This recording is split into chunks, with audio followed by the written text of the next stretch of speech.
સુરત શહેરમાંથી એક ચોંકાવનારી ચોરીની ઘટના સામે આવી છે. ચોરીની રકમ અને આંકડો તમે સાંભળશો તો તમે પણ ચોંકી ઉઠવાના છો, કારણ કે 2.67 કરોડના 206 તોલા સોનાની ચોરી કરવામાં આવી છે. જેના દ્વારા ચોરી કરવામાં આવી હતી એ વ્યક્તિની ધરપકડ પણ કરી લેવામાં આવી છે. કોણે આવડી મોટી રકમ અને આટલા બધા સોનાની ચોરી કરી છે, એની પાછળનું કારણ શું છે અને ત્યારે ધરપકડ કરાયેલા આરોપીનું નામ શું છે? નમસ્કાર, આપની સાથે હું આકાંક્ષા. તમે જોઈ રહ્યા છો રાજકોટ. સુરત શહેરમાં સિંગણપોરમાં આવેલ નક્ષત્ર સેફ હાઉસ, ત્યાંથી ગ્રાહકોના 2.67 કરોડના 206 તોલા સોનાના દાગીના ચોરી થયાનો આજે ખળભળાટ મચાવી દેતો કેસ સામે આવ્યો હતો. જોકે આખા શહેરમાં આ ચોંકાવનારા સમાચાર સામે આવતા બધા જ જગ્યાએ, બધા વિસ્તારમાં ખળભળાટ મચી ગયો હતો. સિંગણપોર બ્રાન્ચના સર્જાયેલી અફરાતફરીના પડઘા સમગ્ર સુરત શહેરમાં પડ્યા હતા. સિંગણપોર ઉપરાંત વરાછા ખાતે આવેલી નક્ષત્ર સેફની શાખાઓમાં પણ પોતાના કિંમતી ઘરેણાં અને રોકડ સુરક્ષિત છે કે નહીં તે ચકાસવા માટે બિલ્ડરો સહિત સેંકડો લોકર ધારકો ત્યાં દોડી ગયા હતા, અને જેને પગલે દરેક બ્રાન્ચ બહાર લોકોની લાંબી લાઈનો જોવા મળી હતી. આ દોડધામના દ્રશ્યો જે સર્જાયા હતા, મોટી સંખ્યામાં લોકો એકઠા થયા હતા, તેના દ્રશ્યો પણ સામે આવ્યા છે. જોકે ઉલ્લેખનીય છે કે આમની જે નક્ષત્ર સેફવાળાની ટોટલ 3 બ્રાન્ચ છે અને 2500થી વધારે ત્યાં લોકર ઉપલબ્ધ છે.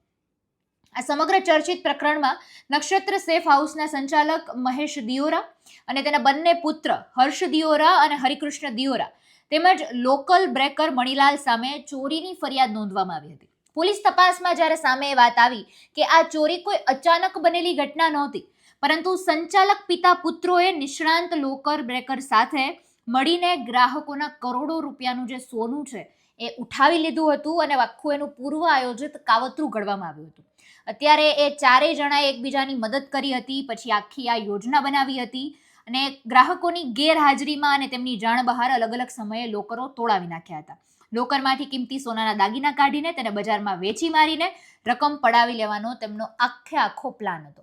અને અત્યારે એમની ધરપકડ પણ કરી લેવામાં આવી છે. પણ આટલી સંખ્યામાં લોકોનું સોનું ત્યાં હતું, એ સોનાની ચોરી કરી લેવાના જે સમાચાર વહેતા થયા એટલે અન્ય જે બ્રાન્ચ હતી ત્યાં પણ લોકોના જીવ તાળવે ચોંટી ગયા હતા કે ત્યાં તેમના દાગીના જે છે એ સેફ છે કે નહીં. તમારું નામ? ચેતન પાનસુરિયા. ચેતનભાઈ, શા માટે તમને ફરજ પડી સેફમાં તમારો સામાન લેવાનું?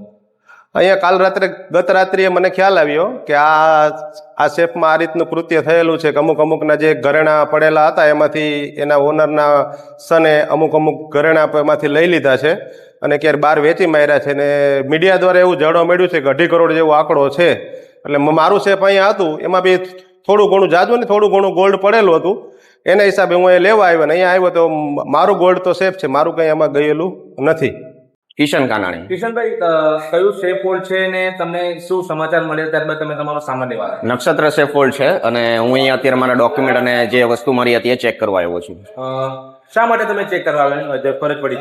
ફરજ એટલે પડી કેમ કે જે માહિતી મને મળી એ ઉપરથી એવું લાગ્યું કે કદાચ મારું પણ કંઈ ગાયબ થઈ ગયું હોય તો વસ્તુનું નિરાકરણ માટે આવ્યો છે. લોકો સેફ હોલ્ડમાં પોતાની કિંમતી વસ્તુ વિશ્વાસ પર મૂકતા હોય છે, આવી જગ્યા પ્રમાણેની ઘટના બનવી કેટલું યોગ્ય?